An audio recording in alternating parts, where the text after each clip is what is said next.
ऐसा हो सकता है क्या कि कोई अप्रोच हो जो क्लास 10th का हो और वो ऑल इंडिया रैंक 34 को भी बेवकूफ बना दे?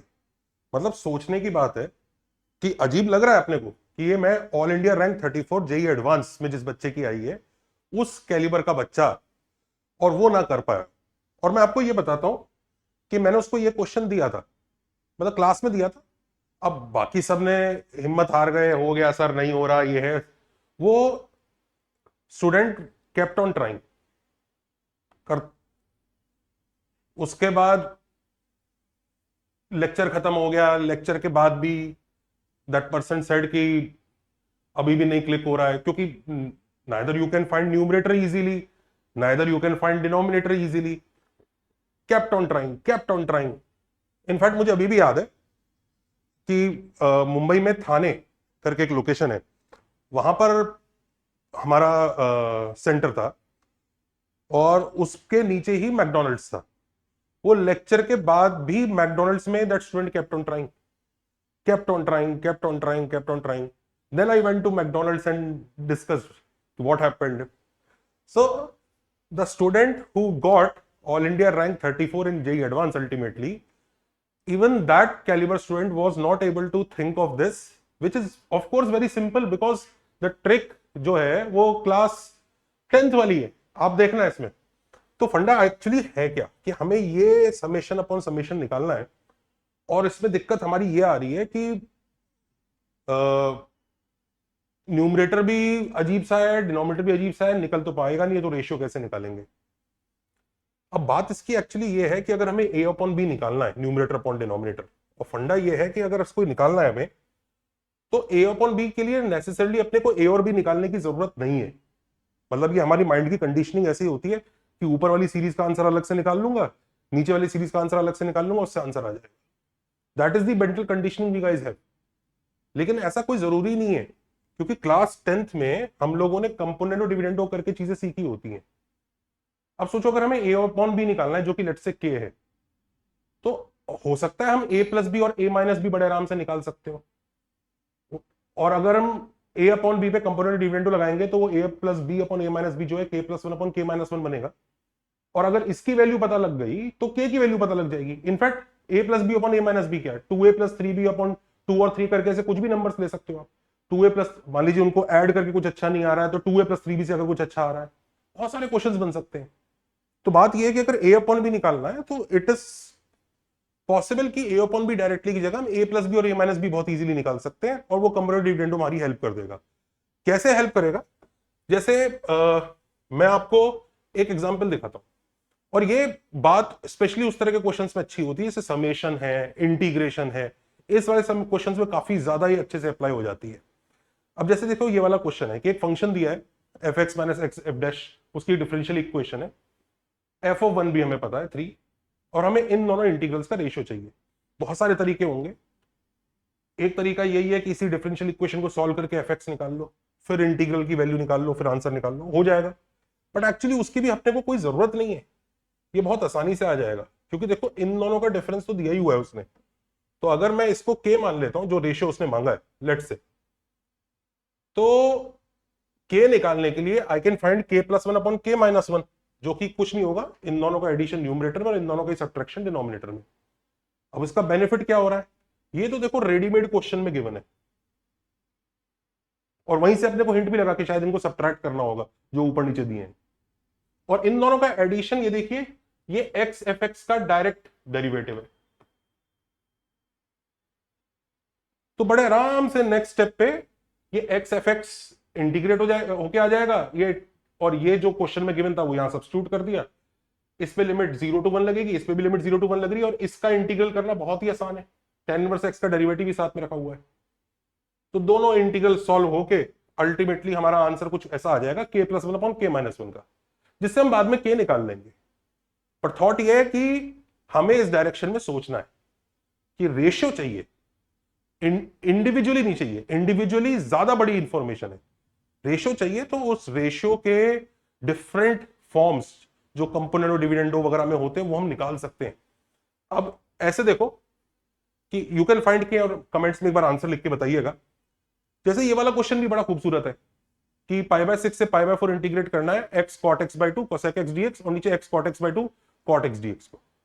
अब हाँ ट्राई कर सकते हैं, ऊपर वाले में कुछ बाय पार्ट्स वगैरह लगाएं, उसको सॉल्व करें, ट्रिग्नोमेट्री लगाएं, वो सब वी कैन ट्राई। पर ये तो फील आ ही रही होगी ना कि cosec x minus cot x और cosec x plus cot x, क्योंकि अगर हम k + 1 अपॉन k - 1 करें तो ऊपर cosec x plus cot x बनेगा, नीचे cosec x minus cot x बनेगा। और थोड़ी भी अगर ट्रिग्नोमेट्री ढंग से पढ़ी है तो सब लोग अच्छे से जानते हैं cosec x plus cot x जो है cot x by 2 होता है, cosec x minus cot x जो है tan x by 2 होता है। तो यहीं पर ये k + 1 k - 1 करने के बाद ये वाले जो पोर्शन है ये cot x by 2 है, ये tan x by 2 है, और cot x by 2 जैसे यहां डालोगे और tan x by 2 जैसे यहां डालोगे ये पूरा का पूरा कोलैप्स होके इतना सिंपल सा बन जाएगा। इसको सॉल्व करना बहुत आसान है, इसमें आराम से बाय पार्ट्स लगा लेना और ये तो वैसे ही निपट जाएगा। बट दिस इज द, ये जो चीज है ना, ये हमारे को ना रजिस्टर होनी चाहिए हमारे दिमाग में कि यार ये दोनों इंटीग्रल वैसे अलग से निकालने हो ठीक है, लेकिन इन दोनों को ऐड करके कुछ अच्छा बन रहा है, सब्ट्रैक्ट करके भी कुछ अच्छा बन रहा है, तो may be should I try that. अच्छा इसी चीज को देखो, घर पे इसको होमवर्क में करके बताइएगा और आंसर किएगा बताइएगा। अब जैसे ये वाला क्वेश्चन है ये, लेकिन उससे एक कदम और भी आ गया था। ये ऐसा नहीं कि सिर्फ उसी फंडे से बस जरा सा वो किया हो जाएगा। पहला तो ये बात है कि इसमें ये फील क्यों है कि इसमें हम कंपोनेंट डिविडेंडो टाइप की चीज लगा देंगे, क्योंकि ये तो समझ में आता है कि ऊपर कुछ परफेक्ट स्क्वायर जैसा कुछ बनाना होगा, क्योंकि इस तरह के क्वेश्चन ना अगर हम लोगों ने देखे हुए हैं कि रूट के अंदर वाली टर्म जो है परफेक्ट स्क्वायर बन जाती है, और इन दोनों को आपस में ऐड करें क्योंकि एक दूसरे के कॉन्जुगेट जैसे लग रहे हैं, सब्ट्रैक्ट करें तो शायद कुछ अच्छा हो सकता है। तो यही थॉट के साथ इनिशिएट करते हैं और k + 1 अपॉन k - 1 इसके इक्वल होगा। अब हमारा अगला चार्म क्या होना चाहिए, ये फील जो मैं आपको बता रहा था आ ही रही है कि यहां डेफिनेटली कुछ परफेक्ट स्क्वायर जैसे बनेंगे, क्योंकि परफेक्ट स्क्वायर इस चीज आप याद करिए जैसे 8 + 2 √15 होता था, तो 8 + 2 √15 जो है ना ये रूट के अंदर से बाहर आ सकता था, क्योंकि ये क्या है, ये 5 + 3 + ट्वाइस ऑफ √5 × 3 है, ये √5 + √3 का होल स्क्वायर है। और इस तरह की चीज हमने बहुत बार की भी होती है, तो हमें कुछ कुछ करके इसको 2ab वाली फॉर्म में लेके आना है और इसको a² + b² वाली फॉर्म में लेके आना है, और इससे हमारा रूट सिंप्लीफाई हो जाएगा। And this we have done umpteen number of times in JEE, मतलब प्रैक्टिस करते हुए हम करते ही रहते हैं। तो उसके लिए यहां पर 2 भी मल्टीप्लाई करके लाना चाहिए, 2ab अगर बनाना है तो एक काम करते हैं, ऊपर नीचे √2 ऊपर नीचे मल्टीप्लाई कर देता हूं, दोनों में इधर भी 2 आ गया इधर भी आ गया, और ये लंबा दिख रहा है पर ये लंबा है नहीं, क्योंकि जैसा हम ऊपर वाले को सिंप्लीफाई करेंगे नीचे वाला भी एक स्टेप में सिंप्लीफाई होकर आ जाएगा। तो अब ये एक बार क्या काम करते हैं, न्यूमरेटर को अलग से सिंप्लीफाई कर लेते हैं, फिर देखते हैं डिनोमिनेटर क्या आ रहा है, क्योंकि वो ऑब्वियसली दिख ही जाएगा। तो ये न्यूमरेटर है 20 + 2√r का रूट प्लस √20 - 2√r, और हम इसको लेके गए। अब ये r है, इसको फैक्टराइज करना पड़ेगा क्योंकि ये अंदर यही ab वाली टर्म बनेगा ना, 2ab वाली टर्म। अब r तो फैक्टराइज हो नहीं रहा, यहां पे वो हल्की सी ट्रिक लगती है ये सोच के कि हम लोग ना r की जगह 100 - r से रिप्लेस कर देते हैं। ये वाली टेक्निक कि किसी भी समेशन को में जो limits r a to b हैं उसमें फंक्शन ऑफ r को r की जगह a + b - r से रिप्लेस किया जा सकता है। इसे हम गॉस रिडक्शन भी बोलते हैं, कई बच्चे इसको किंग्स भी बोलते हैं, और ये एक बहुत स्टैंडर्ड टेक्निक है। टेक्निक स्टैंडर्ड है पर कहां लगेगी यही सोचने में फाइट होती है। यहां पर मैंने ये टेक्निक इसलिए लगाई क्योंकि मुझे इसको फैक्टराइज करना था। 100 - r seems to be a better option, क्योंकि वो a² - b² जैसी फॉर्म दिख रही है मुझे। So that was the inclination of me कि मैं ये करूं। वो ये नहीं कर, वो student was not able to do it, वो नहीं हुआ तब से। अब जैसे ये 100 - r है ना रूट के अंदर, तो 100 - r इन दोनों का मल्टीप्लीकेशन होता है, 10 - √r और 10 + √r का, और ये इन दोनों का एडिशन है। तो आप समझ सकते हो रूट के अंदर इन दोनों का मल्टीप्लीकेशन 2ab वाली टर्म तो ये बन रही है, और इन्हीं दोनों का स्क्वायर ऐड होकर यहां बन रहा है। तो यहां पे एक परफेक्ट स्क्वायर बन रहा है आपका। किसका परफेक्ट स्क्वायर बन रहा है? इसका।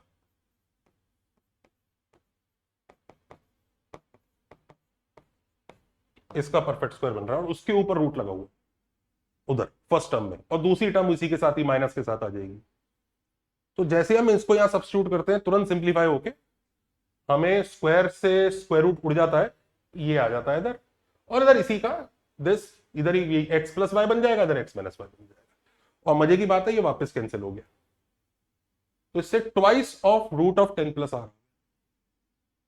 और अगर हम यही काम डिनोमिनेटर में करने लगे तो ऑब्वियस सी बात है कि भाई यहां पर जो प्लस था उसकी जगह माइनस होगा, तो इस बार ये वाली टर्म कैंसिल आउट हो जाएगी, ये डबल हो जाएगा, तो ये डिनोमिनेटर भी बड़े मजे से twice of root of 10 minus R आ जाएगा, वो बिल्कुल दिख जाता है अपने को।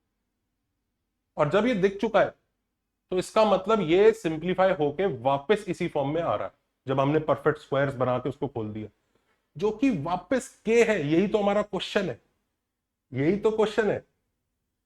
तो हुआ क्या असल में, हुआ ये कि k plus one upon K minus one खुद k के इक्वल हो गया।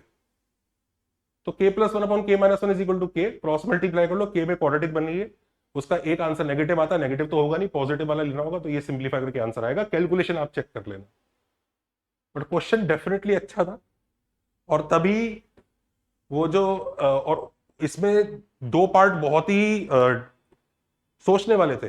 That is why student with AIR34 could also not think क्या कि भाई a अपॉन बी चाहिए ना, तो जरूरी नहीं a और b निकालो, a plus B upon a minus B निकाल सकते हो, या उनके कुछ और रेशियोज निकाल सकते हो। और दूसरी चीज ये कि वो उसको फैक्टराइज करना है, तो हम वो वाली फॉर्म ज्यादा बेटर है, 100 माइनस आर वाली। So yes, there was definitely some masala in this. Meanwhile आप एक बार, जो बच्चे इस तरह की प्रैक्टिस वगैरह करना चाहते हैं, और ऐसे बच्चे भी कई होंगे जैसे घर पे बड़े अच्छे से पढ़ रहे हैं लेकिन एग्जाम में इस तरह की चीजें क्लिक नहीं हो रही हैं, वो एक बार अकेडसा दोस्त जरूर चेकआउट करें। इट्स समथिंग जिसको अपनी हैबिट में डाल लो। बहुत कोई प्राइस में ज्यादा नहीं है, लेकिन वो ऐसी चीज है कि अगर आपने उसको हैबिट में डाल लिया, हर हफ्ते 1-2 घंटे आप उस पर इन्वेस्ट कर दो। जो भी कोचिंग क्लास में आपकी पढ़ाया जा रहा है वही चीज अकेडसा दोस्त पे 2 घंटे प्रैक्टिस कर लो। कैसे कर लो, अपने लिए कस्टमाइज असाइनमेंट, ये अपने वीक एरियाज उसमें से निकाल के, अपने लिए ही एक टेस्ट पेपर बना के, अपने लिए एक रिवीजन प्लान बना के, वो सब टूल्स उसमें प्रेजेंट है। और वो टूल्स आपकी हेल्प के लिए हैं। एक बार उसे ट्राई आउट जरूर करो, वो आपकी बहुत हेल्प करेगा। और हर हफ्ते 1-2 घंटा आपने उसको दे दिया ना, आपके मार्क्स डेफिनेटली इंप्रूव होने लगेंगे, चाहे आप किसी से भी पढ़ रहे हो। It will help you out.